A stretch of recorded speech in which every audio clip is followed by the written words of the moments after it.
mengapa doaku belum juga dikabulkan atau tak kunjung dikabulkan? Ketahuilah hadirin sekalian, ketika seseorang berdoa, pada dasarnya dia tidak sedang memberitahu Allah, karena Allah Maha tahu. Allah Maha mengetahui sebelum dia mengucapkannya bahkan. Tapi kita perlu mengucapkannya dalam rangka kita menghinakan diri di hadapannya, dalam rangka kita memohon kepadanya, dalam rangka kita menyebut-nyebut kebutuhan kita.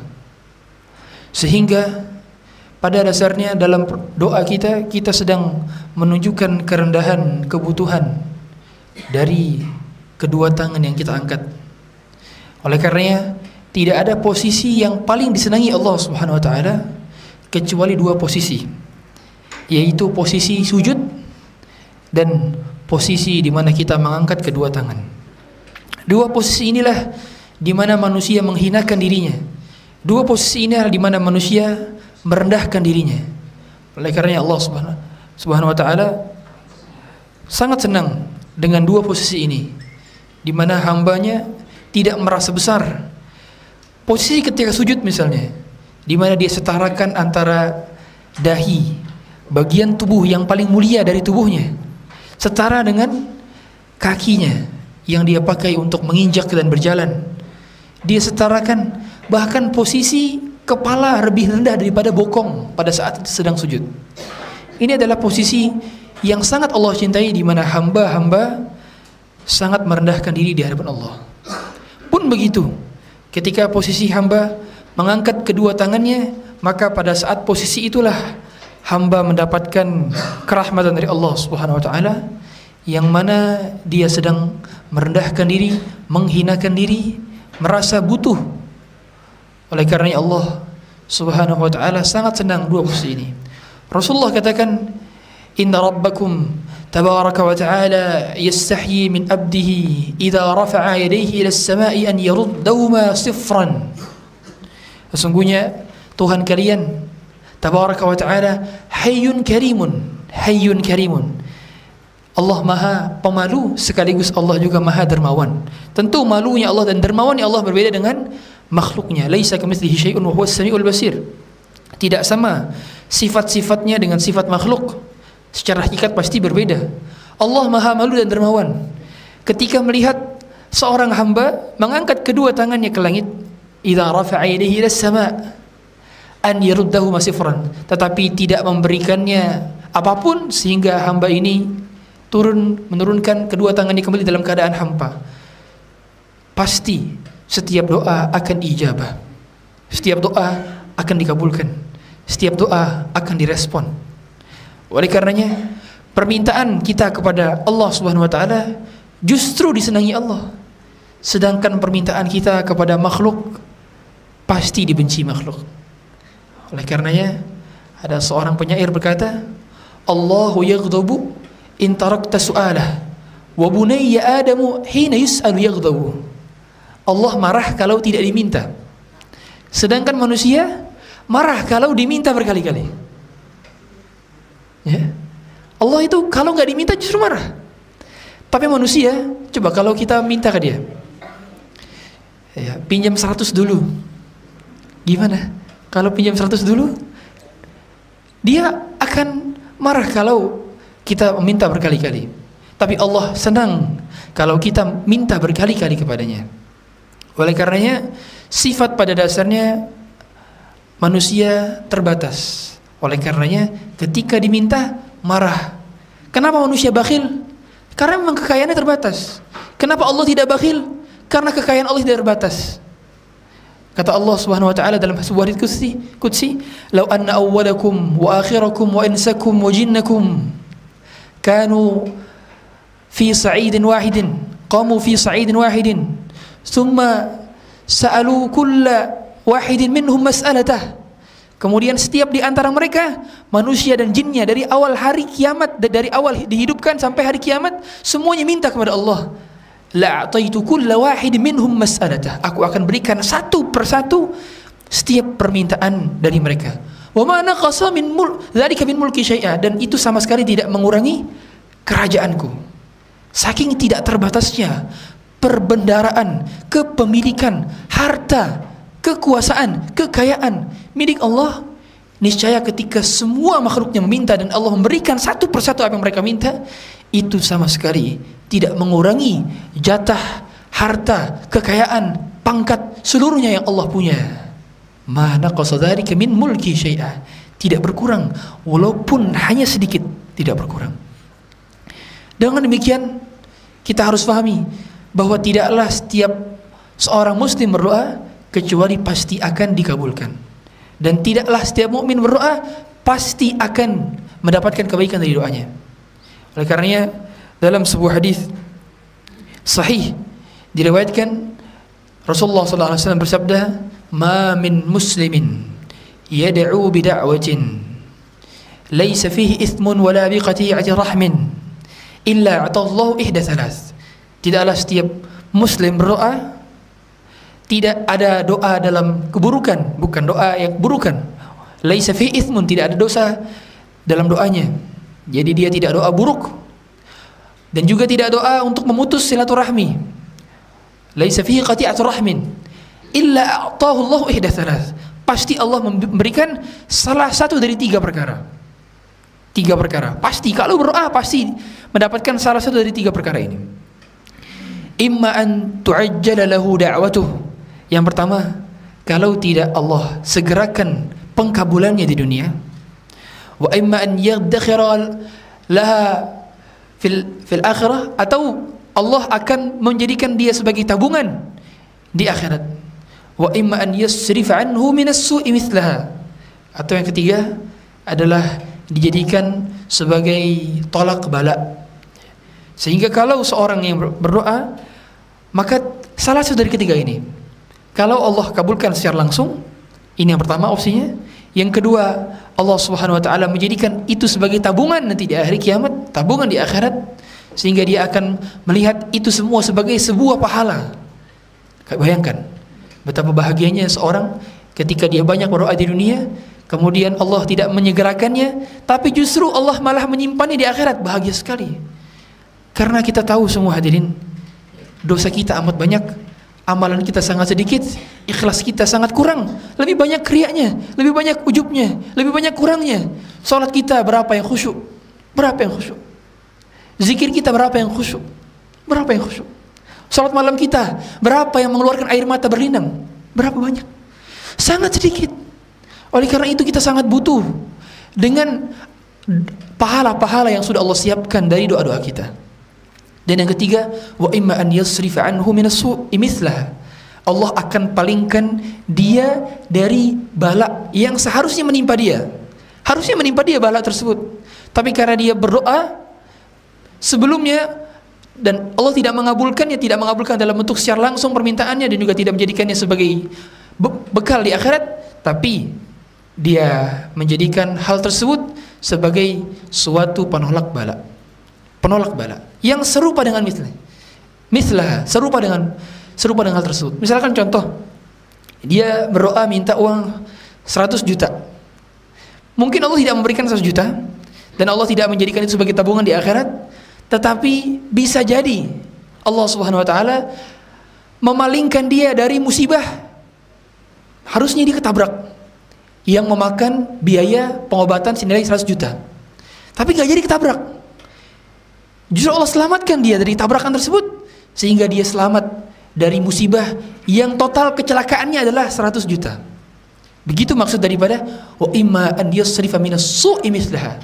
Allah palingkan dia dari keburukan setimpal dengan pahala daripada doanya.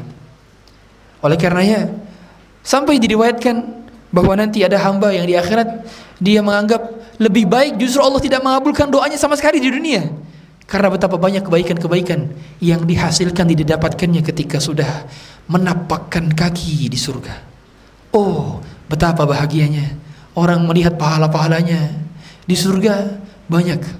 Oleh karenanya kalau kita compare doa-doanya para nabi, itu baru dikabulkan setelah puluhan tahun. Nabi Ibrahim berdoa Rabbi habli minas salihin di ayat surat As-Saffat ayat 100. Rabbi habli minas salihin. Ya Allah, berikanlah aku keturunan yang soleh. Al-Hafidz Ibnu Katsir dalam tafsir Al-Quran Al-Azim menyebutkan bahwa Nabi Ibrahim baru diijabah doanya, dikaruniakan anak Ismail setelah 86 tahun berdoa. 86 tahun berdoa. Dalam doa-doanya pagi, siang, petang, malam dia berdoa, Rabbi habli minas salihin. Rabbi habli minas salihin. Siapa di antara kita yang berdoanya sudah sampai 86 tahun? Ada? Nabi saja berdoanya 86 tahun. Para ulama mengungkapkan hikmah. Kenapa? Padahal dia Nabi. Tapi kalau nggak langsung diijabah, kenapa? Supaya mendapatkan pahala yang banyak dari doanya. Itu. Jadi wahai hadirin sekalian, kalau kita berdoa, kok Allah nggak langsung mengabulkan? Tandanya Allah menginginkan kita mendapatkan pahala yang banyak dari doa-doa kita. Tujuannya itu. Yang kedua, tujuannya adalah agar kita paham bahwa Allah itu maha kuasa. Allah maha berkehendak. Sehingga dia tidak bisa diatur oleh kita. Ketika Allah mengijabah doa kita, berarti Allah sedang mengenalkan namanya bahwa dia maha pengasih lagi maha penyayang. Ketika Allah tidak mengijabah doa kita secara langsung, berarti Allah sedang mengenalkan namanya bahwa dia maha al-qahar, dia maha kuasa, dia tidak bisa diatur, dia tidak bisa kita atur. Siapa yang bisa mengatur Tuhan? Tidak bisa kita atur Tuhan. Oleh karena itu Allah sedang menjelaskan namanya, Allah maha kuasa, dialah yang berkehendak, dialah yang memutuskan, dia tidak bisa diatur oleh hambanya. Siapa yang bisa mengatur Tuhan? Tidak bisa mengatur Allah kita. Oleh karenanya inilah hikmah pada dasarnya Allah sedang mengenalkan nama-namanya di dalam keputusan-keputusannya. Hadirin sekalian yang dirahmati Allah Subhanahu wa taala, Nabi Yakub berapa lama dia berdoa untuk bisa berjumpa dengan anaknya kembali, Nabi Yusuf? Berapa lama? 80 tahun. 80 tahun baru diijabah doanya. Siapa di antara kita yang 80 tahun baru diijabah? Subhanallah, 80 tahun. Dan seringnya kita sudah bertahun-tahun berlalu baru ingat, oh iya, saya ingat kejadian saya sekarang ini karena doa saya 10 tahun yang lalu. Sering begitu kita. Saya pribadi ngalamin demikian. Saya merasakan banyak keajaiban yang saya rasakan. Saya lihat, oh ini doa dari 10 tahun lalu. Oh ini doa karena 5 tahun lalu. Baru diijabah, baru ketahuan, oh ini. Subhanallah, endingnya hebat sekali. Skenarionya indah sekali. Subhanallah. Begitulah Allah adalah sutradara terhebat. Allah memiliki skenario yang indah. Sehingga Allah mengetahui kapan timing doa itu diijabah dan kapan timing doa itu diundurkan. Sehingga semuanya indah. Sering kita dapati demikian. Yang seandainya skenario diubah mungkin tidak akan seindah itu. Iya, mungkin tidak akan seindah itu. Tapi ketika Allah sengaja menundanya, berarti memang Allah tahu kapan saat yang tepat, di waktu yang tepat, di momen yang tepat, bersama orang yang tepat. Sudah Allah gariskan dan sudah Allah tentukan bagaimana cara pengkabulan doa itu terijabah. Hadirin sekalian dirahmati Allah Subhanahu wa taala. Seperti juga Nabi Musa dan Nabi Harun berdoa tentang kebinasaan Fir'aun dan bala tentaranya. Wa qala Musa Rabbana innaka ataita Fir'auna wa mala'ahu zinatan wa amwalan fil hayatid dunya Rabbana liyudillu an sabilik Rabbana tmis ala amwalihim washdud ala qulubihim fala yu'minu hatta yarawul adab al-alim. Allah sebutkan bagaimana Nabi Musa berdoa bersama Nabi Harun, Rabbana innaka ataita Fir'auna wa mala'ahu, ya Allah engkau telah memberikan Fir'aun dan tentaranya berbagai macam kenikmatan dunia.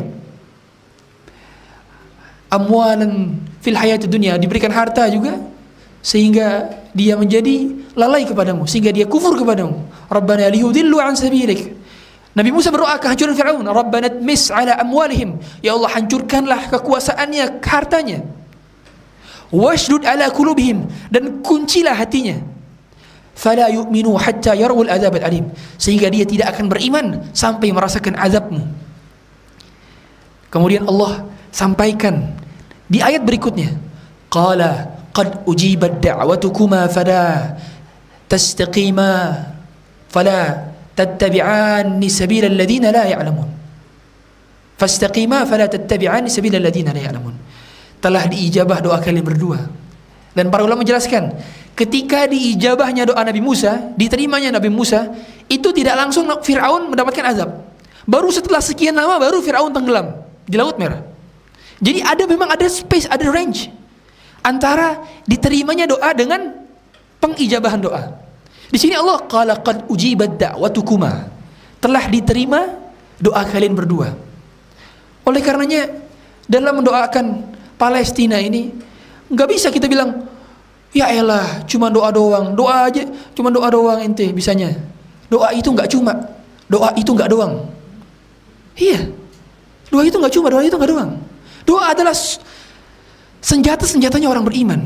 Seandainya seorang yang beriman tidak memiliki kekuatan apapun kecuali doanya, maka itu adalah senjata pamungkasnya. Jadi tidak bisa diremehkan doa. Justru doa itulah yang akan menolong saudara-saudara kita di sana. Nggak bisa kita remehkan orang yang berdoa, nggak bisa. Oleh karenanya penting bagi kita untuk mendoakan saudara-saudara kita di sana. Di setiap sholat-sholat kita, di setiap akhir malam kita. Sebagaimana mungkin nantinya kita merasakan hal yang sama di negara kita dan mereka yang doakan kita.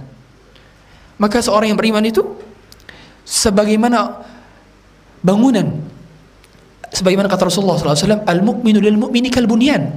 Orang beriman dengan orang yang beriman lainnya seperti sebuah bangunan. Yashuddu ba'duhu ba'dan. Dia saling menguatkan dengan yang lainnya. Tiang-tiang saling menguatkan bangunan-bangunan. Kita mendoakan mereka, semoga Allah selamatkan saudara kita di sana, dan semoga Allah hancurkan orang-orang Zionis yang menghancurkan saudara-saudara kita di sana. Hadirin sekalian yang dirahmati Allah Subhanahu wa taala. Jadi jangan merasa terlambat dalam pengabulan doa. Nikmati proses berdoa. Kadang kita merasa telat dikabulkan, ada hikmahnya. Oleh karenanya Umar bin Khattab radhiyallahu taala an, beliau pernah berkatakan, inni la ahmilu hammal ijabah wa inni walakinni ahmilu hammal du'a. Aku tidak pernah khawatir doaku diijabah atau tidak. Yang aku khawatirkan, apakah aku diberi taufik untuk berdoa? Kata Umar. Sehingga dia tidak takut doanya dijawab atau tidak. Yang dia takutkan, dia tidak memiliki kesempatan lagi, dia tidak diberi taufik lagi untuk mengangkat tangannya, untuk sering-sering berdoa. Betapa sering lalai kita berdoa, baru berapa menit mengangkat kedua tangan sudah menurunkan tangannya lagi. Sedangkan Rasulullah SAW diriwayatkan oleh Usama bin Zaid pada saat beliau di hari Arafah, beliau haji, kemudian beliau itu hajinya ketika di padang Arafah, maka beliau di bawah gunung, di bawah Jabal Rahmah. Pada situ dia beliau situ, di bawah situ. Dan beliau mengangkat kedua tangannya dari ba'da zuhur sampai maghrib. Berarti berapa jam? 6 jam kurang lebih. 6 jam beliau berdoa, mengangkat kedua tangan. Ustaz nggak sholatnya di jamak takdim pada saat itu. Di jamak takdim, Rasulullah jamak takdim di Arafah, kemudian jamak takdim maghrib dan isyanya di Muzdalifah. Mengangkat kedua tangan dari ba'da zuhur, bayangkan. Di atas ontanya, diboncengi belakangnya itu ada Usama bin Zaid. Sampai-sampai ketika tali kekang untanya copot, lepas. Beliau ngambil tali kekangnya satu lagi, satu tangannya masih tetap diangkat. Berapa lama? 6 jam. 6 jam. Siapa di antara kita yang pernah mengangkat tangannya sampai 6 jam? Ada? Paling lama berapa menit, Pak? 15 menit paling lama mungkin. 1 jam itu syukur. Sering kita lalai. Berarti kita memang tidak diberi taufik untuk berdoa. Seandainya Allah mentakdirkan kita diberi taufik berdoa, kita akan berlama-lama dalam doa kita. Tapi ternyata kita mengangkat tangannya sebentar, ala kadarnya, sudah capek. Sedangkan beliau yang sudah diampuni dosanya, yang masa lalu dan masa datang, qad ghufira lahu min dhanbihi ma taqaddama wa ma ta'akhkhar, sudah diampuni dosanya, yang masa depan dan masa lalu, tapi masih berdoa. Sedangkan kita dosa belum diampuni, belum diketahui kita diampuni atau tidak, surga pun belum ada jaminannya. Sedangkan beliau sudah dijamin surga, sudah diampuni dosa-dosanya, maksum, tapi mengangkat tangan 6 jam. 6 jam. Karena memang ada kemesraan dalam doa-doa. Ada penantian yang panjang dalam doa-doa. Ada kesabaran dalam doa. Dan di situ nikmatnya. Di situ nikmatnya. Orang beriman tidak pernah khawatir doanya dijabah atau tidak. Karena doa meskipun tidak dijabah di dunia, akan menjadi kebaikan di akhirat. Sekaligus akan menjadi pahala di akhirat. Dia berbahagia sehingga dia tidak pernah risau bagaimana Tuhannya akan mengijabah doanya atau tidak. Ya. Analogi sederhana, saya sering analogi yang sederhana dengan bahasa sederhana. Ketika dikasih dua pilihan,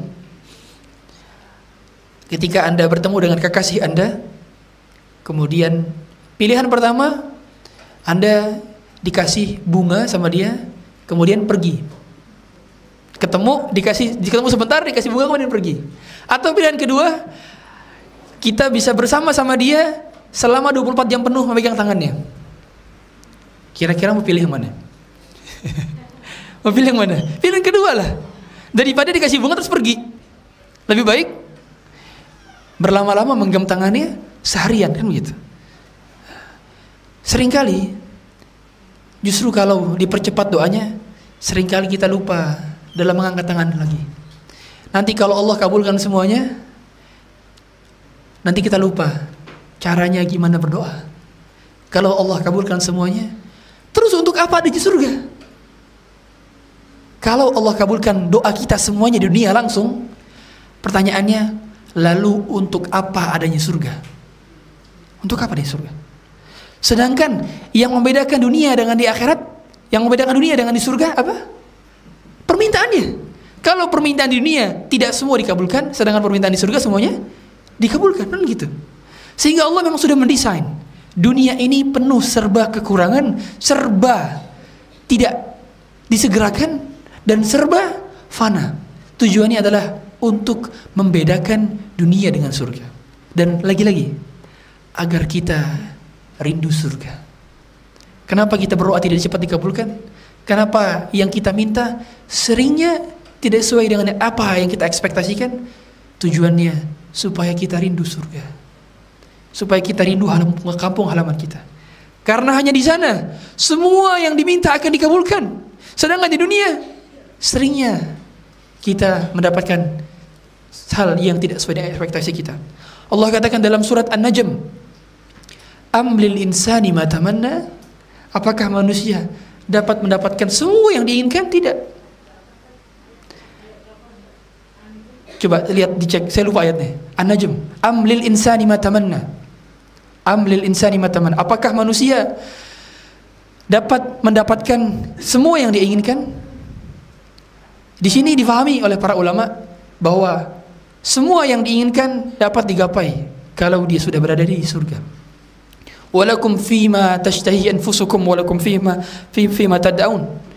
Kamu mendapatkan apa yang kamu inginkan dan kamu mendapatkan apa yang kamu harapkan. Ya. Oleh karenanya fima yashtahi al-anfus fiha ma tashtahi al-anfus wa taladul a'yun wa antum fiha khalidun. Allah katakan hanya di dalamnya semua yang diinginkan dapat tercapai dan semua yang diinginkan dapat terrealisasikan. Ya. Semua pandangan keindahan akan didapatkan di sana. Bahkan di dalam surat Al-Insan, wa idza ra'aita thamma ra'aita na'iman wa mulkan kabira. Allah katakan surga itu kanan kiri depan belakang atas bawah semuanya adalah na'iman wa mulkan kabira. Kenikmatan dan kerajaan yang besar. Kata para ulama, kerajaan penghuni surga itu baru dapat terlihat kalau kita ngelihat 360 derajat. Karena depan, belakang, kanan, kiri, atas, bawah, semua kerajaan. Bukan cuma satu space doang, tapi semua. Bayangan, semua sudut adalah kerajaan dan kenikmatan. Dan inilah yang dimaksudkan pada dasarnya seseorang ketika dia berharap kebaikan di dunia, maka Allah akan segerakan kenikmatan itu. Dan seringnya kita takut dan khawatir kalau Allah nanti tidak memberikan jatah kita di akhirat.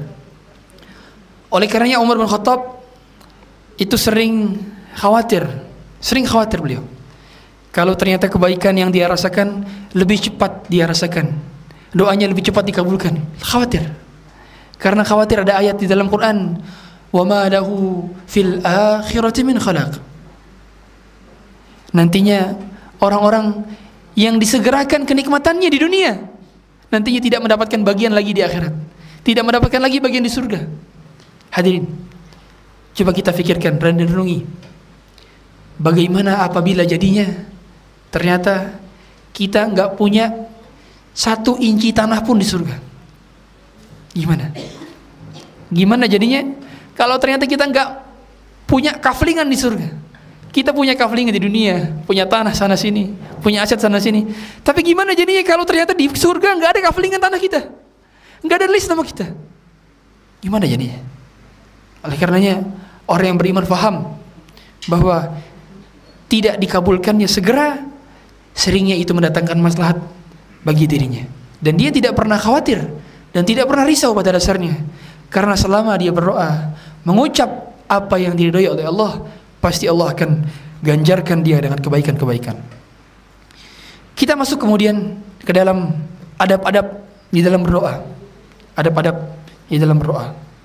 Memang pada dasarnya berdoa ini ada adab-adabnya, dan kita ingin Allah mengijabah doa kita apabila kita beradab dalam berdoa kepadanya. Ya. Kalau kita lihat surat Al-Fatihah, Al-Fatihah itu dimulai dengan Alhamdulillahirabbil alamin. Coba kita lihat, segala puji bagi Allah, Tuhan semesta alam. Alhamdulillahirabbil alamin. Ar-Rahmanir Rahim, yang Maha Pengasih lagi Maha Penyayang. Maliki yaumiddin. Kemudian kita mengatakan pemilik hari pembalasan. Iyyaka na'budu wa iyyaka nasta'in. Hanya kepada Engkau kami berharap, hanya kepada Engkau kami menyembah, dan hanya kepada Engkau kami mohon pertolongan. Baru ayat terakhir kelimanya, ihdinas siratal mustaqim. Berikanlah kami petunjuk ke jalan yang lurus. Yang saya tanya, dari ketujuh ayat ini, yang mana yang cuman doa? Ayat berapa yang doa? Ihdinas siratal mustaqim. Ya kan? Ihdinas siratal mustaqim itu doa isinya. Ya Allah, berikanlah aku petunjuk ke jalan yang lurus. Lihat, perhatikan. Ihdinas siratal mustaqim itu ayat kelima. Ayat kelima, ihdinas siratal mustaqim. Berarti ayat 1 sama 4 ini apa? Tawassul syar'i. Tawassul itu apa? Tawassul itu memuji-muji Allah, menjadikan wasilah. Ini tawassul yang syar'i, tawassul yang beneran, yang disepakati oleh para ulama. Boleh tawassul itu dalam doa seperti memuji-muji Allah, kemudian beristighfar, itu tawassul namanya. Tawassul doa. Ya. Kita berdoa, kita memuji Allah, mengatakan bahwa Allah pemilik hari pembalasan, mengatakan kita hanya berharap kepada Allah. Baru kita meminta ihdinas siratal mustaqim. Pun begitu dalam setiap doa-doa kita, hendaknya kita memuji-muji Allah terlebih dahulu. Oleh karenanya para ulama menjelaskan kalau kita berdoa dengan memuji-muji Allah dulu. Alhamdulillahirabbil alamin. Ucapkan alhamdulillah. Para ulama juga menjelaskan juga biasanya awal-awal berdoa itu diawali dengan istighfar. Ya, memuji Allah, beristighfar. Dalil mana Ustaz? Dalil surat Nuh. Surat Nuh. Apa ya? Yang Nabi Nuh katakan, "Faqultu astaghfiru rabbakum innahu kana ghaffara." Aku katakan kepada kalian, kata Nabi Nuh kepada kaumnya, "Istaghfiru rabbakum." Beristighfarlah kepada Tuhan kalian. Innahu kana ghaffara. Sesungguhnya Dia Maha Pengampun. Yursilis samaa'a 'alaikum midrara. Nantinya Allah akan mengirimkan air dari langit yang bercucuran, yaitu apa? Air hujan. Oleh karenanya kalau kita sekarang di musim kemarau, harus berbanyak apa? Istighfar. Karena istighfar itu mendatangkan hujan. Makanya mengapa kalau kita sholat istisqa, khatibnya itu kan setelah sholat itu ada khatib kan, ada khutbahnya. Nah khutbahnya itu istighfar 3 kali. Astagfirullah, bukan takbir. Kalau hari raya Id, khutbahnya takbir biasanya kan. Tapi kalau istisqa itu istighfar. Karena istighfar ini mendatangkan hujan. Kenapa sekarang Allah tidak menurunkan air hujan? Di Jakarta sedikit sekali. Saya kemarin ke Bandung seminggu yang lalu, itu rintik sebentar, habis itu banyak panas lagi. Subhanallah. Saya merasakan betapa banyak dosa-dosa kita. Tidaklah air hujan tidak turun kecuali karena ada dosa-dosa kita, hadirin. Kan dosa-dosa kita. Maka kita harus banyak istighfar. Ajak keluarga kita untuk istighfar, sering-sering istighfar, supaya Allah menurunkan. Subhanallah, di rumah saya, tetangga-tetangga saya itu tiap malam keluar tidurnya di pos karena panas. Mungkin bapak ibu sekalian rumahnya pakai AC. Di sekitar rumah saya banyak tetangga-tetangga yang rumahnya tidak pakai AC rumahnya, dan mereka tiap malam tidurnya di pos ronda karena panas. Di kamar itu sampai kasur itu rasanya hangat. Betul, saking panasnya ya. Subhanallah sekarang. Dan ini semua tidak terjadi kecuali karena dosa-dosa kita, hadirin. Karena kita banyak berdosa, kita lupa beristighfar. Padahal Allah Subhanahu wa taala tidak akan mengazab sebuah kaum kalau ada dua hal. Ma kana Allahu liyu'adzibahum wa anta fihim, wa ma kana Allahu mu'adzibahum wa hum yastaghfirun. Dua hal yang akan tidak Allah azab, karena penyebabnya dua. Allah tidak akan mengazab sebuah kaum kalau kamu ya Muhammad masih berada di antara mereka. Berarti sekarang Rasulullah sudah tidak ada. Cuma ada opsi kedua. Wa ma kana Allahu mu'adzibahum wa hum yastaghfirun. Dan Allah tidak akan mengazab sebuah kaum kalau kaumnya masih beristighfar. Sekarang Rasulullah sudah tidak ada, sudah wafat. Tinggal satu lagi, yaitu istighfar. Makanya istighfarnya tolak bala. فَقُلْتُ اسْتَغْفِرُوا رَبَّكُمْ إِنَّهُ كَانَ غَفَّارًا يُرْسِلِ السَّمَاءَ عَلَيْكُمْ مِدْرَارًا وَيُمْدِدْكُمْ بِأَمْوَالٍ وَبَنِينَ وَيَجْعَلْ لَكُمْ جَنَّاتٍ وَيَجْعَلْ لَكُمْ أَنْهَارًا. Kata Allah, dan kalau kalian beristighfar, maka kami akan berikan harta dan anak-anak. Jadi mohon maaf kalau yang merasa kurang rezekinya, banyak istighfar. Makanya kata para ulama, sepakat para ulama mengatakan istighfar itu min jalbil arzak, yang menjadikan rezeki terbuka lebar. Istighfar, perbanyak istighfar. Dan saya merasakan manfaat istighfar. Subhanallah. Makanya kalau lagi di mobil, lagi diam, astagfirullah, astagfirullah. Ini kebiasaan orang Arab yang di Indonesia kurang. Ya. Kalau di Arab itu, hatta supir sekalipun, mereka kalau lagi diam, astagfirullah, astagfirullah. Mereka paham bahwa nantinya setiap tanah-tanah yang kita beristighfar di atasnya akan menjadi saksi. Yauma idzin tuhadditsu akhbaruha, kan gitu. Pada hari itu mereka semua akan mengabarkan ceritanya. Maksudnya adalah ketaatan yang dilakukan oleh manusia yang berada di atasnya akan mereka persaksikan di hadapan Allah. Oleh karenanya kita kalau sholat Id lewat jalan sini, pulang jalan berbeda. Apa hikmahnya? Supaya nanti banyak tanah-tanah yang menjadi saksi ketaatan kita. Itu tujuannya. Dan juga kenapa kita kalau sholat sunnah beres sholat wajib pindahkan sholat sunnah? Kenapa hikmahnya? Supaya lebih banyak tanah-tanah yang menjadi saksi. Begitu pada dasarnya. Makanya hadirin sekalian, jangan pernah pelit dalam beristighfar. Lagi diam istighfar. Ya, jangan dibuat nganggur. Bibir ini jangan dibuat nganggur. Istighfar, astagfirullah. Nantinya Allah akan diberikan rezeki. Yumdidukum bi amwalin wa banin, dan juga dikasih anak. Anak ini rezeki, hadirin. Jadi kita tidak bisa memaksakan punya anak, ayo punya anak, nggak bisa. Anak itu rezeki. Maka saya sarankan jangan pernah kita paksakan kepada saudara kita, anak kita. Kamu cepetan punya momongan dong. Lo kan belum tidak kasih rezeki, gimana? Kan ini rezeki. Dan kita sarankan kepada orang-orang yang belum punya momongan atau ingin punya momongan lagi, maka perbanyak istighfar. Ini makanya dahulu ada beberapa jemaah daripada Hasan al-Basri datang kepada beliau. Yang satu mempersoalkan pertaniannya, gimana caranya biar panen. Yang satu lagi karena pertanian gak hujan-hujan, akhirnya gak panen dia. Yang satu lagi pengen dikasih harta, rezeki supaya lancar. Yang satu lagi pengen punya anak. Semua yang datang kepada Hasan al-Basri dibilang beristighfarlah. Jawabannya sama kepada tiga orang yang bertanya sama. Kemudian ketika ditanyakan oleh muridnya, mengapa engkau berkata demikian Hasan? Wahai guru, kata beliau, aku teringat sebuah ayat di dalam surat Nuh. Allah katakan, "Faqultu astaghfiru rabbakum innahu kana ghaffara," dan seterusnya.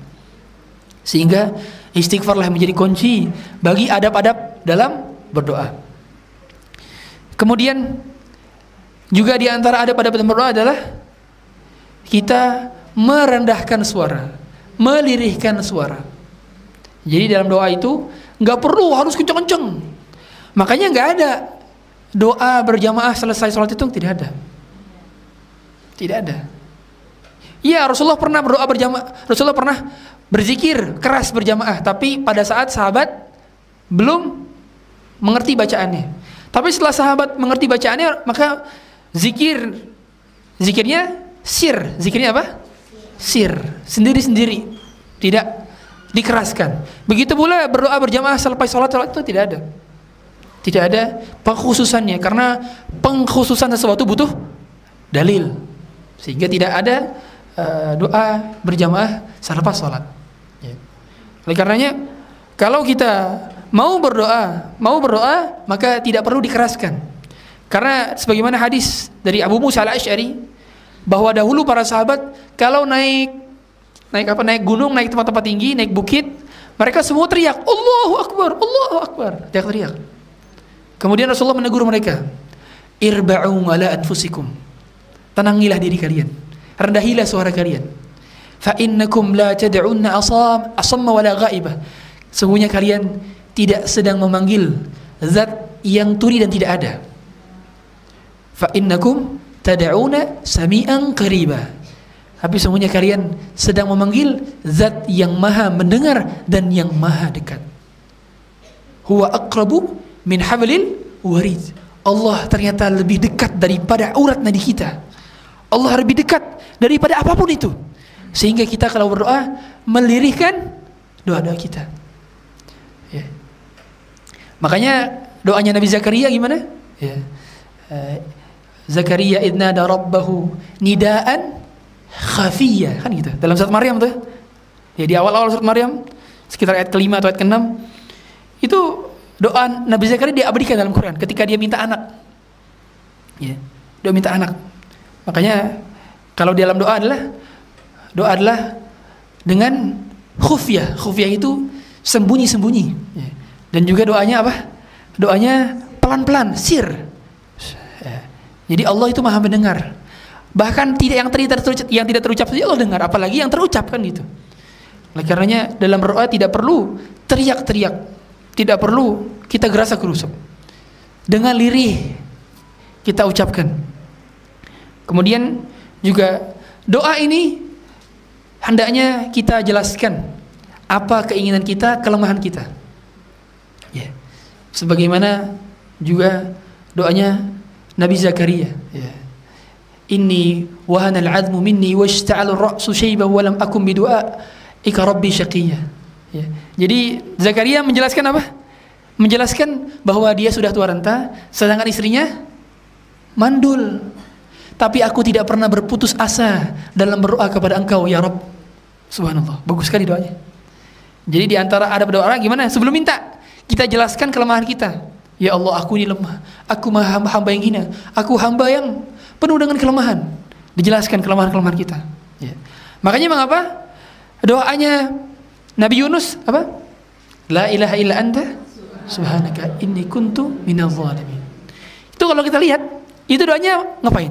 Doanya itu menjelaskan tentang kelemahan diri dia. La ilaha illa anta, tidak ada Tuhan kecuali Engkau, tidak ada Tuhan yang berhak disembah kecuali Engkau. Subhanaka, maha suci Engkau. Inni kuntu minadh dhalimin, sesungguhnya aku adalah seorang yang menzalimi diriku sendiri. Ya kan? Ini makanya di antara doa yang paling powerful. Bayangkan pada saat Nabi Yunus berdoa doa ini, dia itu sedang berada di mana? Dalam perut ikan paus. Kata para ulama, tiga kegelapan yang dia rasakan. Kegelapan ikan paus, kegelapan lautan, dan kegelapan malam. Kegelapan. Karena dalam kelautan itu gelap. Kalau dasar lautan itu gelap meskipun siang hari. Kalau sudah dalam banget itu gelap. Dan ini penelitian. Jadi beberapa kilometer ke dalam laut itu gelap sekali. Bayangkan Nabi Yunus berada di dalam ikan perut paus. Ya. Tapi Allah Subhanahu wa taala langsung mengabulkan doanya dan mengeluarkan dia. Gara-gara doanya la ilaha illa anta subhanaka inni kuntu minadh dhalimin. Bagaimana doanya Nabi Adam? Doanya Nabi Adam gimana? Rabbana dhalamna anfusana wa illam taghfir lana wa tarhamna lanakunanna minal khasirin. Ini doanya kalau kita lihat juga sama mengakui kekurangan kan? Ada pengakuan kekurangan. Rabbana zalamna, ya Allah aku telah menzalimi, kami telah menzalimi diri kami sendiri. Ya. Kemudian meminta agar Allah mengampuni. Kalau bukan Engkau yang mengampuni dan Engkau yang merahmati, nanti kami akan menjadi orang yang paling sengsara. Ya. Nah, kita hadirin sekalian, oleh karena kita juga harus paham ya, bahwa kalau kita lihat nih di dalam juz kedua ya, wa idza sa'alaka ibadi anni fa inni qarib ujibu da'watad da'i idza da'an falyastajibu li falyu'minu bi la'allahum yarshudun. Itu kalau kita lihat ya, ini ayat di sebelah kiri di juz kedua, satu halaman itu tentang puasa. Kemudian ayat ini terakhir di paling pojok bawah. Setelahnya, lembar setelahnya itu ayat tentang puasa juga. Di sini ayat ini ada hikmah kenapa peletakannya itu ditaruh sebelumnya ayat puasa, setelahnya ayat puasa. Kata para ulama, dikarenakan orang yang puasa itu doanya selama dia berpuasa diijabah. Yang kedua, kalau kita lihat redaksi daripada ayat ini, wa idza sa'alaka ibadi, kalau ada hambaku yang bertanya kepadamu. Kemudian Allah mengatakan fa inni qarib. Allah tidak mengatakan fakul, tapi Allah langsung menjelaskan fa inni qarib. Aku dekat. Berbeda dengan ayat-ayat lainnya. Kalau ada ayat-ayat lainnya, yas'alunaka 'anil mahid, qul, ada qulnya di situ, ada qul, katakanlah. Tapi berbeda dengan ayat ini, tidak ada qul. Jadi bukan disuruh Rasul yang suruh mengatakan, jawab, enggak. Tapi Allah yang langsung menjawabnya. Dalam perkara lain, ketika yas'alunaka, mereka bertanya kepadamu. Biasanya setelah ayat itu ada qul, katakanlah Muhammad, penjelasannya ini. Tapi berbeda dengan ayat mengenai dijawabnya doa. Saking dekatnya Allah tidak butuh perantara qul di situ. Kalau kita paham bahasa Arab, keren banget. Serius. Karena berarti peniadaan kata qul di situ menunjukkan bahwa Allah sangat dekat sampai-sampai tidak butuh perantara lisan Muhammad. Bayangkan. Fa inni qarib, sungguhnya aku maha dekat. Ujibu da'watad da'i, aku akan mengijabah setiap orang yang berdoa. Idza da'ani, apabila dia berdoa kepadaku. Falyastajibu li wal yu'minu bi. Kemudian mereka akan beribadah dan beriman kepadaku. La'allahum yarshudun, semoga dengan demikian mendapatkan petunjuk. Nah, di sini dipahami hadirin sekalian bahwa istijabah atau istijabah itu memang pada dasarnya arti definisi bahasanya itu bukan diberikan apa yang diinginkan, bukan. Tapi artinya adalah merespon atau direspon. Istijabah itu artinya Allah merespon. Makanya kalau ketika kita katakan Allah mengijabah doaku, itu bukan berarti sama sesuai dengan apa yang kita inginkan. Tapi Allah merespon, paham ya? Kalau merespon berarti seringnya Allah mempertimbangkan dan Allah tahu yang baik yang mana buat kita. Makanya hadirin, Allah itu memberikan yang kita butuhkan, bukan apa yang kita inginkan. Saya sering analogikan, ibu-ibu di sini, adakah yang ketika bangun tidur, ya Allah berikan saya oksigen? Ada gak? Nggak ada. Tapi Allah berikan oksigen. Padahal kita nggak minta. Berarti Allah memberikan yang kita butuhkan dibandingkan yang kita minta. Dan ternyata seringnya Allah itu memberikan sesuatu yang lebih kita butuhkan daripada apa yang kita minta. Karena seringnya yang kita minta justru memudaratkan kita. Yang kita minta justru malah melalaikan kita. Yang kita minta justru malah menjauhkan kita darinya. Asa an takrahu syai'an wa huwa khairul lakum wa asa an tuhibbu syai'an wa huwa syarrul lakum. Boleh jadi yang kau benci adalah yang itu baik untukmu, dan boleh jadi yang baik yang kau sukai itulah yang ternyata tidak baik untukmu. Karena yang tahu yang terbaik adalah Allah, sedangkan kita tidak mengetahuinya. Ya. Wallahu ya'lamu wa antum la ta'lamun. Allah katakan demikian. Allah mengetahui sedangkan kalian tidak mengetahui. Allah tahu tentang masa depan kita. Hadirin sekalian, Allah itu Maha tahu. Allah tahu yang belum terjadi, Allah tahu yang sudah terjadi, Allah tahu yang sedang terjadi, dan bahkan Allah tahu yang terjadi itu bagaimana apabila ia terjadi. Bayangkan, Allah mengetahuinya, sehingga masa depan kita itu sudah Allah ketahui. Allah mengetahui tempat kita di neraka atau di surga, Allah tahu. Sudah ada Lauhul Mahfuz. Jadi di Lauhul Mahfuz itu sudah tercatat tempat kita di surga atau di neraka. Sudah tercatat tadi. Coba bayangkan, gimana jadinya bila ternyata tempat kita ternyata di neraka. Gimana jadinya? Para sahabat pernah bertanya kepada Rasulullah, "Ya Rasulullah, kalau gitu mengapa kita beramal?" Kemudian kata Rasulullah, "I'malu fakullun muyassarun lima khuliqa lahu." Beramalah kalian, sesungguhnya manusia akan dipermudah jalannya menuju apa yang dia amalkan, apa yang dia ciptakan, apa yang dia takdirkan. Makanya karena kita tidak tahu masa depan, kita tidak tahu tempat kita di surga atau neraka, fokus saja beramal. Karena semoga saja nanti akhirnya surga, gitu. Gitu ya. Makanya doa memang pada dasarnya itu tidak bisa mengubah isi Lauhul Mahfuz. Tidak bisa mengubah isi Lauhul Mahfuz. Tapi doa bisa mengubah takdir yang sudah diturunkan oleh Allah Subhanahu wa taala. Jadi takdir itu ada 4. Takdir ada 4. Takdir ada 4. Yang pertama, takdir alam semesta. Yaitu takdir di Lauhul Mahfuz. Di mana Allah ketika pertama kali menciptakan, apa makhluk yang pertama kali ciptakan? Apa? Pena. Pena. Allah pertama kali menciptakan adalah pena. Awwalu ma khalaqallahu al-qalam. Allah pertama kali menciptakan pena dalam sebuah hadis Bukhari. Summa qala lahu uktub. Kemudian Allah mengatakan kepada pena, tulislah, uktub. Uktub makhadir al-khalaiq ila an taqum as-sa'ah. Tulislah takdir-takdir seluruh alam semesta sampai hari kiamat. Maka takdir semenjak diciptakannya pena sampai hari kiamat sudah tertulis. Sudah tertulis. Rufi'atil aqlam wa jaffatis suhuf. Pena telah terangkat dan tintanya telah kering. Sehingga takdir di Lauhul Mahfuz tidak berubah. Yang kedua, takdir umri. Takdir umur. Takdir umur. Takdir umur ini kapan? Takdir umur ini pada saat kita berada di 4 bulan kandungan. Jadi malaikat ketika meniupkan ruh, fayunfakhu fihi ruh wa yu'maru bi arba'i kalimat. Bikat birizkihi wa ajarihi wa amalihi wa syaqiyun am sa'idun. 4 hal yang dituliskan. Rezekinya, ajalnya, kemudian amalnya, bahagia atau sengsara. Pada saat 4 bulan di kandungan. Ini berarti takdir umur sampai kita meninggal dunia, berarti takdir umurnya. Jatah rezekinya berapa, amal solehnya segimana, dosanya segimana, dia bahagia atau sengsara, udah dituliskan tuh. 4 bulan di kandungan. Kemudian takdir sanawi. Takdir sanawi, takdir tahunan. Takdir tahunan adalah takdir pada saat malam Lailatul Qadar.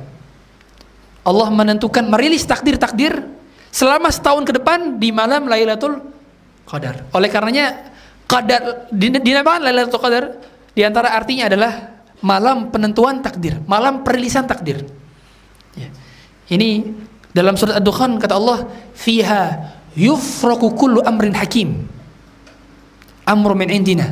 Jadi pada saat itu dirilis takdir-takdir semua perkara-perkara. Yang kedua, yang terakhir, yang keempat adalah takdir harian. Takdir harian, di mana setiap hari para malaikat mendapatkan rilis takdir apa yang Allah ingin tentukan di hari ini. Setiap hari. Dalilnya di dalam surat Yasin. Kulla yaumin huwa fi sya'an. Setiap hari dia berada dalam kesibukan. Kata para ulama, maksud daripada dia berada dalam kesibukan adalah setiap hari ada saja yang pada awalnya dia kaya, Allah buat miskin di hari tersebut. Ada orang yang miskin di hari tersebut, Allah buat kaya di hari tersebut. Ada orang yang susah, Allah buat senang di hari tersebut. Ada orang senang, Allah buat susah di hari tersebut. Setiap hari roda berputar, sebagaimana poros bumi berputar, bulan berputar sesuai dengan porosnya, matahari berputar sesuai dengan porosnya. Semuanya beredar sesuai dengan garis edar masing-masing. Oleh karenanya Kata Allah Subhanahu wa taala dalam surat Yasin, gimana? Lasyamsu yanbaghi laha an tudrikal qamar wal lailu sabiqun nahar wa kullun fi falaki yasbahun. Setiap perbedaan benda-benda langit itu berputar sesuai dengan porosnya. Ya. Dan pada dasarnya berarti jam kita beda-beda, hadirin. Jam kita beda-beda. Timing kita beda-beda. Kita nggak bisa mempercepat apa yang Allah yang sudah tentukan, dan tidak bisa memperlambat apa yang sudah Allah tentukan. Sebagaimana ajal. Fa idza jaa ajaluhum la yastakhiruna sa'atan wa la yastaqdimun. Ketika ajal sudah datang, maka tidak terlambat sedetik, tidak cepat sedetik. Segitu saja. Dan berarti waktu kita beda-beda. Ada orang baru bisa menikah di usia 30. Tapi pada setahun kemudian dia langsung punya anak. Ada orang dia menikah umur 20, tapi baru punya anak umur 30. Ada orang dia lulus kuliah usia 18 tahun, tapi baru dapat pekerjaan umur 25 tahun. Ada orang lulus kuliah umur 25 tahun, sebulan kemudian langsung dapat pekerjaan. Berarti waktu kita memang beda-beda. Sebagaimana New York Time, waktu New York berbeda dengan waktu Jakarta. Waktu Mekah berbeda dengan waktu di Kalimantan. Berbeda, karena setiap orang memiliki waktu masing-masing. Sebagaimana juga matahari tidak mendahului bulan, bulan tidak mendahului matahari, siang tidak mendahului malam, dan malam tidak mendahului siang. Semua berjalan sesuai dengan poros edarnya masing-masing. Maka jangan pernah merasa terlambat ketika ternyata doanya belum dikabulkan, karena berarti Allah menginginkan pahala kita lebih banyak, pahala kita lebih menjadi tabungan, dan pahala kita nantinya akan kita lihat nanti di surga Allah Subhanahu wa taala. Demikian mungkin dapat kami sampaikan. Sisanya kita adakan diskusi atau tanya jawab. Bagi hadirin sekalian yang ingin bertanya, kami persilahkan. Kita bacakan dulu yang dari online, Ustaz. Assalamualaikum, Ustaz. Bagaimana di negara yang tidak beragama atau kaum kufar tapi dikasih cuaca dingin, apakah termasuk ada banyak dosa, Ustaz, sedangkan mereka tidak pernah berpikir pada Allah? Ya, ingat, kenikmatan yang dirasakan oleh orang-orang kafir itu bukan karena Allah sayang kepada mereka, bukan karena mereka tidak berdosa. Justru karena mereka berdosa, maka Allah sengaja kasih ke mereka kenikmatan. Iya. Karena kenikmatan juga cobaan. Oleh karenanya, mengapa Allah Subhanahu wa taala berikan mereka kenikmatan dalam bentuk berarti apa? Istidraj. Kenikmatan yang Allah berikan kepada orang yang terus-terus melakukan kemaksiatan dan kekafiran, maka itu bukan kenikmatan yang sesungguhnya, tapi sengaja Allah ulur, kemudian nantinya Allah azab mereka. Sehingga pada dasarnya kita tidak bisa melihat orang itu, wah dia diuji cobaan berarti dia maksiat terus, nggak bisa. Wah dia dikasih kenikmatan berarti dia beramal soleh, nggak bisa gitu. Karena pada dasarnya keridhaan Allah itu, ingat hadirin, Allah itu maha penyayang. Allah itu maha penyayang. Dan terkadang kita tidak tahu bagaimana cara kasih sayang Allah itu kepada kita. Karena kasih sayang Allah itu tidak selalu berupa kenikmatan. Terkadang kasih sayang Allah itu justru berupa cobaan. Kenikmatan yang membuat kita jauh dari Allah itu lebih buruk daripada musibah yang mendekatkan kita kepada Allah. Ya. Makanya mengapa pada dasarnya yang dipatok itu adalah apakah setelah ini saya semakin dekat kepada Allah, itu menjadi patokan. Baik kenikmatan maupun musibah. Jadi kalau ada musibah yang justru membuat kita jauh dari Allah, berarti itu bukan hidayah. Hidayah adalah ketika kita dapat sesuatu maka mendekatkan kita kepada Allah. Oleh karenanya kita harus paham bahwa pada dasarnya terkadang justru Allah ketika mencintai suatu kaum, maka Allah berikan mereka apa? Cobaan, bala. Innallaha idza ahabba qauman ibtalahum. Allah ketika sudah mencintai kaum, Allah uji mereka. Coba. Jadi bahasa cinta Allah itu berupa bala. Bahasa cinta Allah berupa bala. Jadi bukan justru berupa kenikmatan. Kebanyakan kan? Makanya mengapa orang yang paling merasakan cobaan dan ujian siapa? Para nabi dan rasul. Cobaan yang paling berat itu para nabi dan rasul. Makanya kata Rasulullah SAW, asyadun nasi bala'an al-anbiya, summal amsal fal amsal. Orang yang paling berat cobaannya adalah para nabi, kemudian orang setelahnya dan setelahnya. Tandanya memang kualitas keimanan menunjukkan adanya cobaan. Makanya mohon maaf ibu-ibu, hadirin sekalian, kalau ternyata kita setelah hijrah, kok rasanya nggak ada cobaannya, kok rasanya adem-adem aja, justru dipertanyakan apakah kita bertambah imannya atau tidak. Iya, karena memang harusnya kalau bertambah iman, bertambah juga cobaannya kan gitu.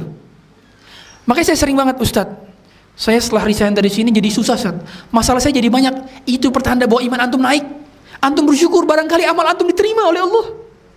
Harusnya gitu. Iya, saya lihat banyak rumah tangga jadi hancur gara-gara dia hijrah. Justru itu pertanda Allah memberi antum ujian, berarti iman antum naik. Karena kalau gitu-gitu aja berarti nggak ada iman antum naik. Iya, wajar. Makanya kalau kok semakin bertaubat semakin berat ujiannya, Ustaz, itulah di situ letak keimanannya. Berarti antum mau menaik level. Makanya saya bilang ujian itu outputnya naik kelas. Ujian itu outputnya naik kelas, menjadikan kita naik kelas. Kalau ada ujian gak bikin kita naik kelas, berarti kita anjlok ujiannya. Iya, makanya kita harus bersyukur ketika mendapatkan ujian. Wallahu a'lam. Saya pernah membaca bahwa jika kita memiliki doa itu bisa dibacakan sambil dibayangkan saat menjelang tidur. Saya juga pernah terapkan dan memang dikabulkan. Apakah ada dalilnya di atas, Pak? Saya tidak tahu dalil tersebut. Tapi yang jelas dalilnya adalah Rasulullah SAW mengatakan, "Ud'ullah wa antum muqinun bil ijabah." Berdoalah kalian dan kalian harus yakin diijabah. Jadi doa itu harus yakin. Enggak boleh seperti doa Allahumma arhamni in syi'ta, Allahumma ighfirli in syi'ta, ya Allah ampunilah aku apabila engkau berkehendak, ya Allah rahmatilah aku apabila engkau berkehendak, ya Allah masukkanlah aku dalam surga kalau engkau berkehendak. Enggak boleh. Harus yakin. Ya Allah, kabulkanlah doaku. Ya Allah, sungguhnya engkau maha mendengar. Ya Allah, aku menginginkan seperti ini. Doa. Karena para nabi dan rasul saja berdoa. Makanya Nabi Musa itu ketika berada di sebuah pohon yang rindang, pada saat dia sudah setelah menolong dua perempuan yang dibantu untuk dikasih makan, dikasih minum hewan ternaknya kan, itu ngebukain sumur kan, menutup sumur yang harusnya hanya bisa dibuka oleh 10 orang, tapi Nabi Musa bisa ngangkat sendiri karena kuat. Setelah itu berada di bawah sebuah pohon dan Nabi Musa lapar. Ternyata Nabi Musa ngapain? Berdoa. Berdoanya apa? Berdoanya nggak definitif. Berdoanya ya Allah saya minta makan, nggak definitif.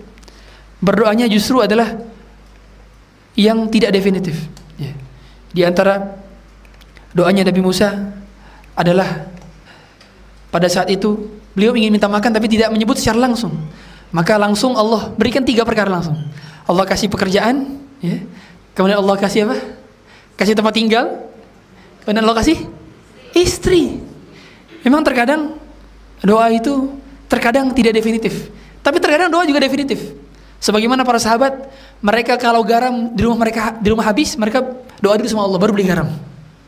Kalau sendal mereka putus, mereka doa dulu, ya Allah sendal saya putus, baru mereka nyari sendal. Coba kalau kita sakit, kita pikiran kita nyari obat atau bilang sama Allah dulu? Seringnya kita naruh Allah di nomor 13, taruh Allah nomor 30, sudah nyari obat, sudah ke dokter, baru salat tahajud. Kita menaruh Allah di nomor terakhir ternyata, hadirin. Subhanallah. Maka taruh awal nomor pertama. Kalau sedang butuh, langsung nyebut di lisannya pertama kali, ya Allah sembuhkan saya, baru nyari obat. Bukan obat dulu diminum baru berdoa. Kebalik ya. Nah, begitu pula kalau lagi butuh apapun, misalkan handphone rusak, dilempar sama anak kita, ya, anak si kecil misalkan, ya Allah berikan saya handphone baru beri apa baru. Begitu. Jadi pada dasarnya utamakan Allah sebelum berbuat, seperti itu ya. Allahu a'lam. Kalau keuangan hanya cukup untuk satu pilihan, mana yang lebih baik, umroh atau membuat sumur untuk kebutuhan masjid atau rumah hafiz Quran? Mau menjelaskan? Iya. Pertama, umroh itu hukumnya wajib sekali seumur hidup. Jadi bukan haji saja yang wajib seumur hidup. Ini pendapat jumhur ulama. Sini saya bilang ada pendapat mayoritas ulama bahwa umroh itu wajib sekali seumur hidup kalau mampu. Kalau mampu. Adapun membuat sumur tadi itu bukan suatu hal yang wajib. Karena sesuatu yang wajib itu tidak gugur kecuali dengan yang wajib juga. Kaidahnya, al-wajibu la yasqutu illa bil wajib. Kaidahnya, kaidah fikihnya adalah kewajiban tidak gugur kecuali dengan kewajiban. Sehingga wallahu alam saran saya umroh. Umroh. Karena umroh wajib sekali seumur hidup. Umroh kedua, umroh ketiga sunnah. Haji kedua, haji ketiga sunnah.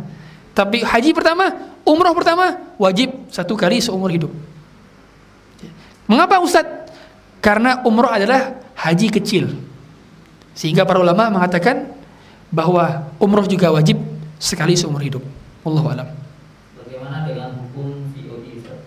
Apa? COD. Oh. Ya, ini agak di luar tema ya. Tapi nggak apa-apa, saya jawab. Karena sebetulnya takhusus saya di bidang fikih muamalah. COD, cash on delivery, yang berada di marketplace, ini ada ketentuannya. Ada ketentuannya. Kita jelaskan skemanya dulu ya. Jadi COD itu adalah barangnya baru diterima dan baru bayar di tempat, gitu. Ya.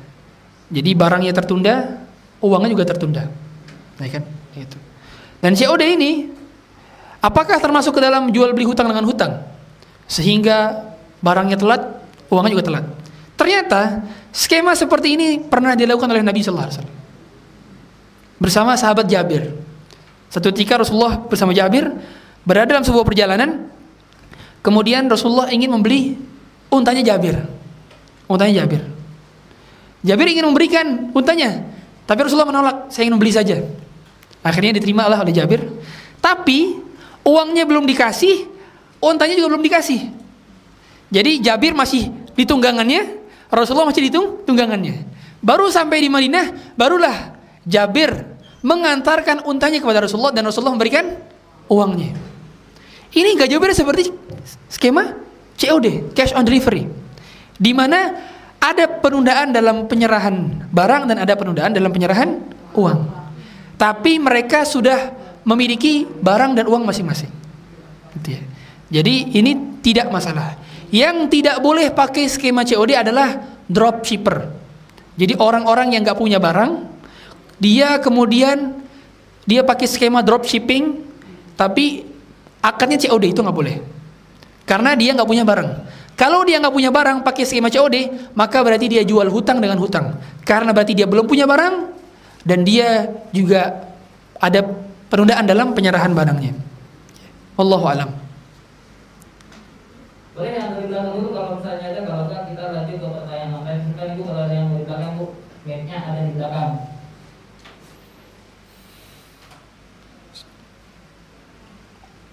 Kalau nggak ada kita lanjut pertanyaan online kan. Assalamualaikum Ustaz. Iya.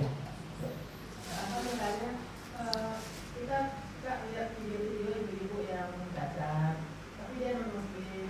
Apakah kita kira dan itu enak dan belum masuk juga? Kan ibunya dan kepada nggak dapat hidayah, cacat juga lagi, akhirnya juga nggak dapat apa-apa. Iya. Ya pada dasarnya keimanan ini given ya, pemberian Allah. Hidayah pun given, pemberian Allah. Kalau orang memang ditakdirkan dia hidup dalam keadaan kafir dan mati dalam keadaan kafir, maka berarti takdirnya demikian. Takdirnya demikian. Mau tidak mau. Coba Abu Thalib kurang berjasa apa dengan Rasulullah? Kurang dekat apa dengan Rasulullah? Membela dakwah Rasulullah, kemudian juga menolong dakwah Rasulullah SAW. Ketika Rasulullah dihina, dicaci, maka Abu Thalib lah yang menjadi tamengnya. Tapi ternyata tidak mendapatkan hidayah. Berarti hidayah adalah hak prerogatif Allah. Sehingga kalau ada orang kafir, ya udah memang takdirnya demikian. Kita hanya bisa menjelaskan, atau hidayatul irsyad. Kita bisa menjelaskan. Jadi hidayah itu ada dua. Hidayatul irsyad dan hidayatul taufiq. Dua. Kalau hidayatul irsyad, menyampaikan, kita menyampaikan, itu namanya hidayah. Menyampaikan keimanan, dalil, argumentasi, seterusnya. Kalau hidayah taufik adalah hidayah yang mampu mengubahnya adalah Allah, yaitu berupa keimanan dalam dada. Sehingga kalau ada orang kafir gak beriman, berarti dia takdir demikian. Makanya kita bersyukur, hadirin. Rezeki yang paling utama di dunia ini bukan anak, bukan mobil, bukan aset, bukan uang, bukan jabatan, bukan pangkat, bukan. Rezeki paling utama di dunia inilah iman. Islam ini rezeki kita kata paling utama. Betapa iman ini tidak ternilai harganya, hadirin. Andai saja Allah mencabut iman-iman kita, gimana? Sungguh itu adalah sebuah kerugian yang sangat besar. Makanya di antara doa yang paling sering Rasulullah ucapkan, sebagaimana hadis riwayat muttafiqun alaih dari Ummu Salamah radhiyallahu taala anha, kata beliau, kana aktsar du'ain Nabi sallallahu alaihi wasallam, doa yang paling sering diucapkan Nabi sallallahu alaihi wasallam adalah ya muqallibal qulub tsabbit qalbi ala dinik. Itu yang paling banyak. Karena hati kita mampu terbolak-balik. Makanya kalau kita ngelihat orang kafir, kita doain dia apa? Hidayah. Semoga dapat hidayah. Gitu. Karena bisa jadi kalau ternyata dia masuk Islam, ternyata ngajinya lebih giat dibandingkan kita. Ikut kajiannya lebih semangat dibanding kita. Auratnya lebih tertutup dibandingkan kita. Lebih enggak sering gibah, enggak mau gibah. Mungkin lebih bertakwa daripada kita. Coba kalau kita lihat bagaimana cerita Umar bin Khattab. Dulunya, itu kalau kita lihat sepotong doang, mungkin kita bilang ini neraka nih orang. Karena dia bunuh anak-anaknya. Dia mau membunuh Rasulullah SAW. Bayangkan. Tapi begitu mendapatkan hidayah, Umar menjadi orang nomor 2 di umat ini. Setelah Abu Bakar, Umar. Bahkan kata Rasulullah SAW, "Lau kana ba'di nabiyyan lakana Umar." Kalau seandainya setelahku ada nabi, maka yang lebih pantas untuk menjadi nabi adalah Umar. Sampai demikian Rasulullah mengatakan. Tapi ternyata tidak boleh ada nabi setelah beliau. Kenapa kok sampai Umar yang dipilih nabi kalau seandainya emang ada nabi? Karena Umar fisiknya kuat, tegas, juga imannya sangat kuat. Karena nabi-nabi dan rasul itu memang dominan, fisiknya kuat-kuat. Wallahu a'lam. Bagaimana jika ada keluarga sudah berpulang ke Ramadhan? Insya Allah cukup sedekahnya, khusus sholatnya, rutin saum Senin Kamis sejak muda. Ada saja punya keyakinan sejak muda. Batas waktu sahur 20 menit setelah azan subuh. Apakah saumnya diterima, Ustaz? Bagaimana memintakan ampunan, Ustaz? Afwan, bisa diulang pertanyaannya? Jadi beliau ini sudah meninggal, kemudian punya keyakinan kalau saum itu 20 menit, waktunya itu 20 menit setelah azan, Ustaz. Nah, punya keyakinan 20 menit setelah azan. Ya, artinya maksudnya? 20 menit karena sahur ya setelah azan subuh, Ustaz. Bukan pas azan subuh. Apakah saumnya diterima, kemudian bagaimana meminta ampunan? Iya. Jadi begini ya, ini banyak keliru ya. Jadi yang menjadi patokan saum itu setelah masuk waktu sholat subuh. Kalau sudah masuk waktu sholat subuh, maka tidak boleh makan dan minum lagi. Hadis yang meriwayatkan bahwa ada sahabat yang masih pegang makanan pas azan subuh itu darurat. Darurat. Bukan udah azan masih tetap nambah lagi, nggak bisa. Iya. Yang di tangan doang, itu pun begitu. Ini pun pendapat minoritas ulama. Kalau jumhur ulama, kebanyakan ulama justru berpendapat bahwa sebaiknya dia ngasih jeda gitu, ngasih jeda. Jadi jangan sampai mepet-mepet dengan azan. Itu yang lebih berhati-hati seperti itu. Berhati-hati seperti itu. Bukan sengaja diulurin sampai 20 menit setelahnya. Ini nggak bisa. Ini keliru dan ini salah. Ya. Nah, kalau dia meninggal dalam keadaan demikian, maka tugas kita hanya bisa mendoakan. Semoga saja dia karena tidak tahu dan karena syubhat di kepalanya, karena dia salah pemahamannya, semoga saja diampuni. Ya. Amin. Wallahu a'lam. Mungkin dari yang dimaksud karena ada perbedaan yang katanya kalau Indonesia ini waktunya lebih maju, mungkin itu seperti itu mungkin pemahamannya. Iya, barangkali demikian. Tapi tetap saja yang lebih berhati-hati adalah tetap berhenti sebelum azan. Tapi seandainya memang dia bersyukur demikian, semoga saja tetap diterima pahalanya. Allahu a'lam. Dalam berdoa sebatas mana tinggi tangan? Karena kadang saya berdoa dari buku atau doa dari HP. Satu lagi dalam zikir pagi petang, apakah harus mengangkat tangan juga? Karena saya berzikir sambil menyetir. Ya. Jadi memang adabnya, doa itu adabnya mengangkat tangan. Tapi apabila tidak mengangkat tangan, tidak salah, tidak masalah, tidak masalah. Gitu ya. Nah, termasuk dalam zikir pagi petang itu kan ada lafaz doa-doanya. Ada lafaz doa-doanya. Seandainya memang bisa mengangkat tangan tidak masalah pada dasarnya. Tapi kalau tidak mengangkat tangan pun tidak masalah juga. Tidak masalah, ya. Kemudian sebatas mana kita mengangkat tangan ketika berdoa, Ustaz? Nabi SAW berdoanya pernah mengangkat tangan sampai seperti ini. Pernah pada salat istisqa sampai hatta zahara bayadu ibtaih, sampai kelihatan ketiak putih beliau. Itu pada saat istisqa, ya. Dan itu pada permintaan-permintaan yang biasanya besar. Ya Allah, sampai sudah memohon lagi, sampai kelihatannya tangan beliau itu sampai kayak gini kelihatannya. Ini kayak gini, tapi kelihatannya kayak kebalik. Makanya ada beberapa ulama yang bilang kalau doa itu kayak gini, padahal sebenarnya nggak ada. Doa itu kayak gini. Cuman Rasulullah ketika mengangkat tangan, gara-gara sampai tangannya keangkat, sehingga kesannya kayak gini, paham ya? Nah, kesannya kayak turunin. Padahal beliau memang doanya semua seperti ini. Ya. Batasannya sampai tadi. Kalau ini sampai maksimal. Tapi yang normal ya seperti ini. Seperti ini. Dan doa itu menghadap apa? Langit. Kedua tangannya menghadap langit. Ya. Jadi memang yang lebih utama bukan seperti ini. Oh, ini pada muka. Sedangkan kita mintanya ke langit karena Allah berasa di langit. Ini gini. Nah, naik ke langit. Nah, ini berdoa. Nah, ya. Begitu. Ya. Harus gini apa gini, Ustaz? Nah, ini para ulama tidak membatasi. Tapi kalau saya pribadi lebih condong begini. Lebih condong seperti ini. Yang penting menghadap ke langit. Ya, menghadapkan wajah telapak tangan ke langit. Ya. Allahu a'lam.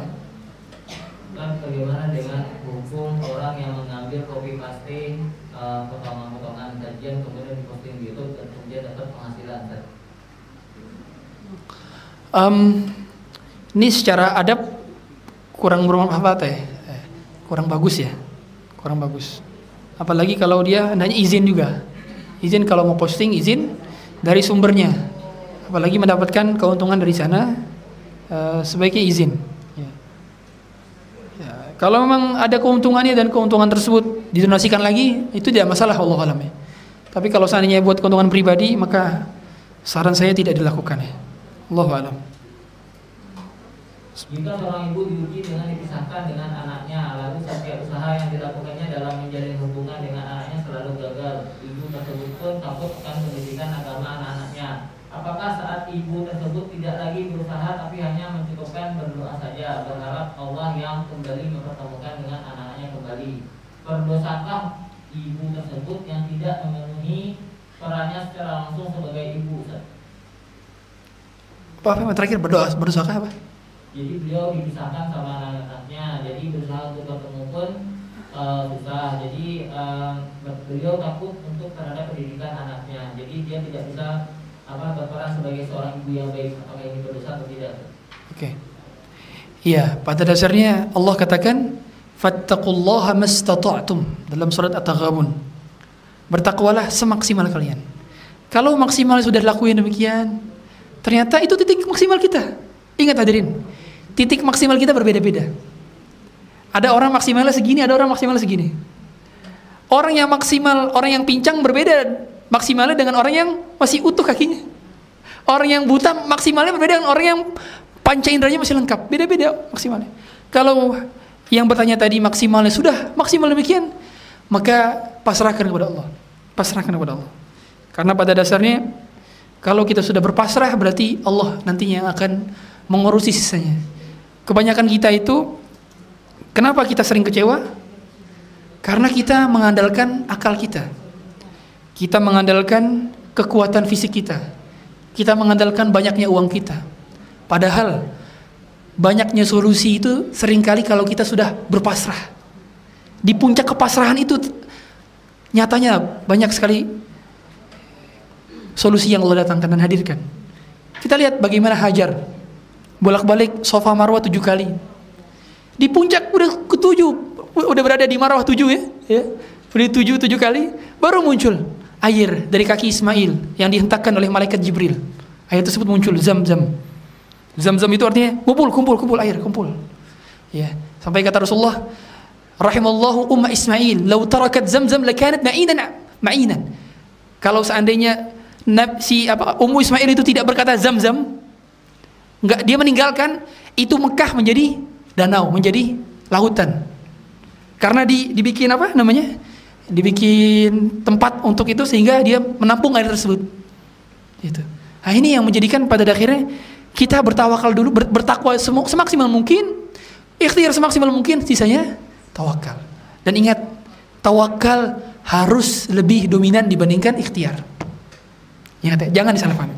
Sampai-sampai kata Ibnul Jauzi, seandainya ada orang dia ikhtiar seadanya, tapi tawakalnya sempurna, Allah lebih kasih dia rezeki dibandingkan orang yang ikhtiar sempurna tapi tawakal rendah. Tentu yang maksimal adalah tawakal tinggi, ikhtiar tinggi, maksimal ini.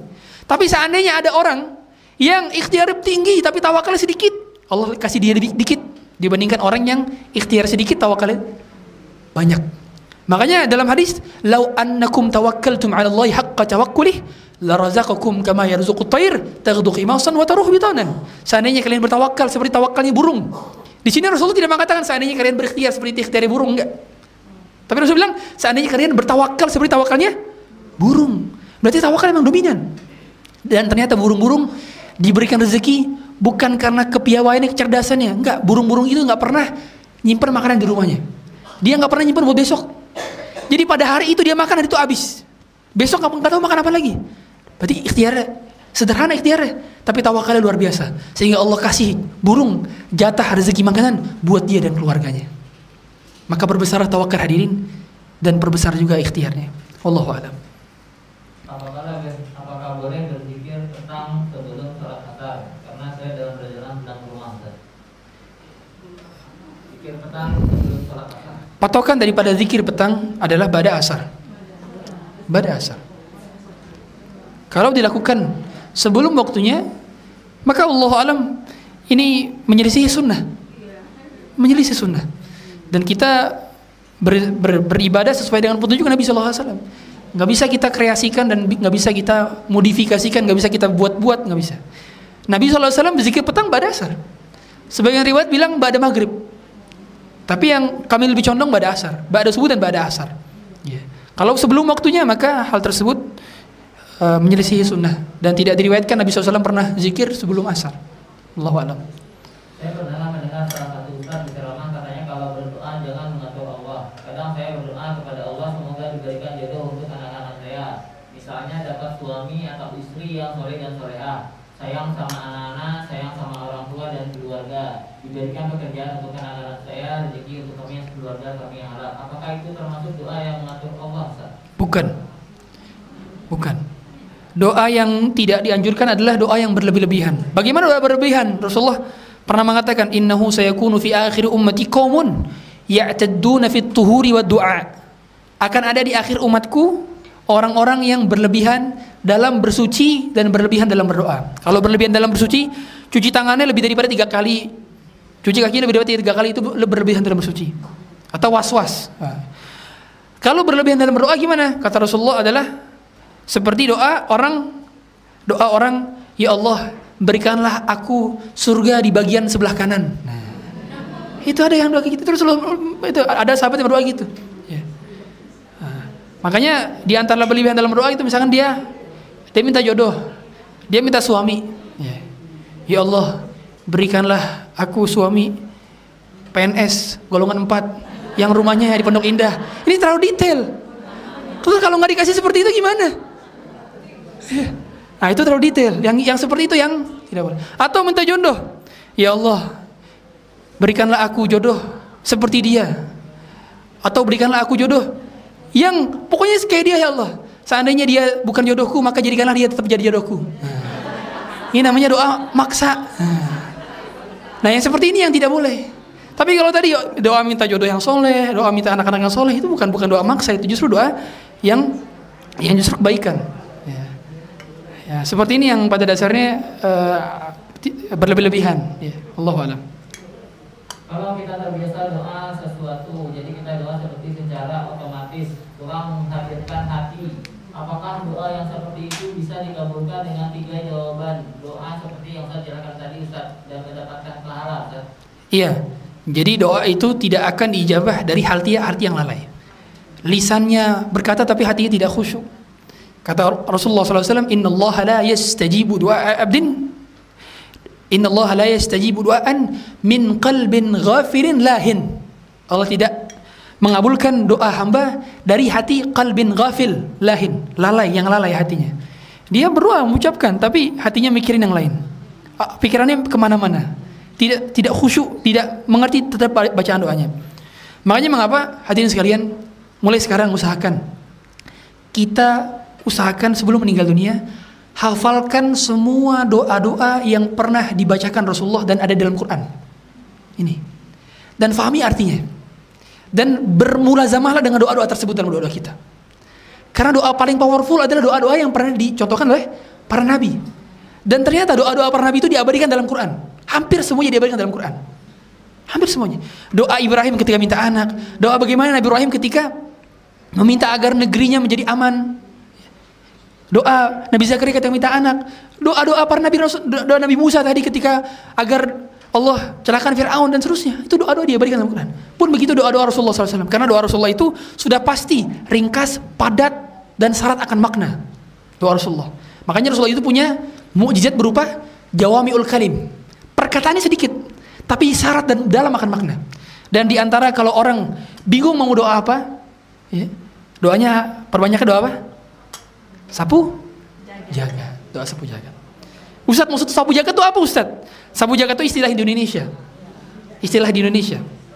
Tapi maksudnya adalah Rabbana atina fid dunya hasanah fil akhirati hasanah wa qina adzabannar. Ini doa yang memang paling sering Rasulullah ucapkan. Di antara doa yang paling sering Rasulullah ucapkan adalah doa ini. Kata Anas bin Malik, kana aktsaru du'ain Nabi sallallahu alaihi wasallam adalah Rabbana atina fid dunya hasanah dan seterusnya. Dan juga Anas bin Malik paling sering doa ini. Dan usahakan hadirin sekalian, kalau kita berdoa, sisipkan doa ini di akhir. Di akhir nih. Atau di awalnya tidak masalah. Tapi yang jelas harus ada doa ini. Karena doa inilah yang menggabungkan antara kebaikan dunia dan akhirat.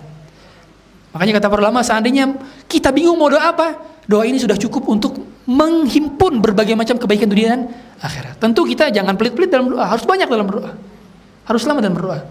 Tapi seandainya kita buru-buru, maka minimal doa ini terselipkan dalam doa kita. Sebagaimana Nabi SAW tidak pernah meninggalkan doa ini. Ya, Allahu a'lam. Terakhir mungkin dari yang belakang, silakan. Bismillah.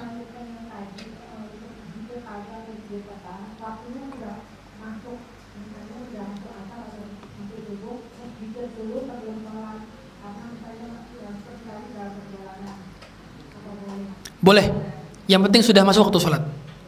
Yang penting sudah masuk waktu sholat. Meskipun belum sholat, tapi waktunya. Karena zikir itu terikat dengan waktu, bukan terikat dengan sholat. Ya. Waktunya udah asar nih, udah boleh zikir. Meskipun kita belum sholat karena masih di perjalanan misalnya. Ya, yaudah langsung zikir, boleh. Boleh pada dasarnya. Ya. Wallahu a'lam. Silakan.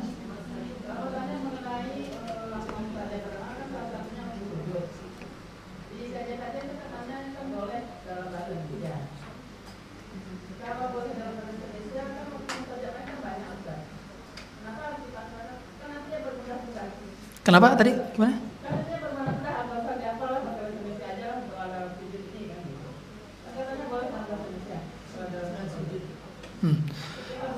Iya.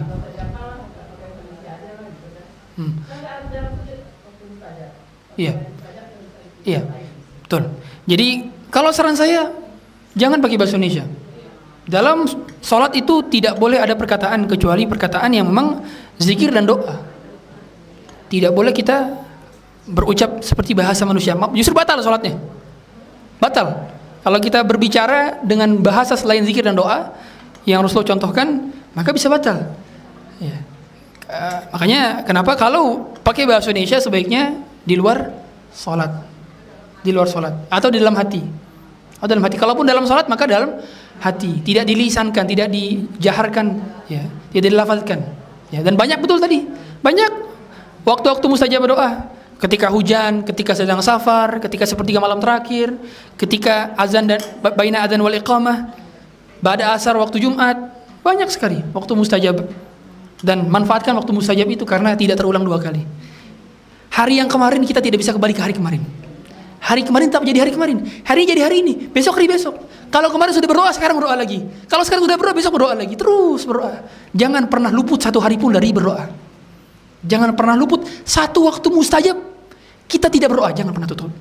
Terkhusus mungkin closing statement pada pertemuan kita pada hari ini. Kita berdoa semoga saudara-saudara kita di Palestina, semoga Allah segerakan juga pertolongan bagi Allah kepada mereka, dan Allah hancurkan para Zionis dari Yahudi. Semoga Allah juga kuatkan saudara kita di sana. Allah juga berikan pahala bagi para mujahid di sana. Allah juga terima syuhada mereka semua di sana. Semoga Allah juga berikan kita kemampuan untuk menolong mereka, baik bentuknya doa, mau untuk bentuknya apapun itu, kita tolong kepada mereka. Semoga Allah jadikan kita semua bersaudara, dan semoga Allah juga terima pahala-pahala kita dan doa-doa kita. Demikian mungkin yang dapat kami sampaikan. Kita tutup dengan kafaratul majlis. Subhanakallahumma wa bihamdik, asyhadu an la ilaha illa anta, astaghfiruka wa atubu ilaik. Assalamualaikum warahmatullahi wabarakatuh. Dakwah semampumu.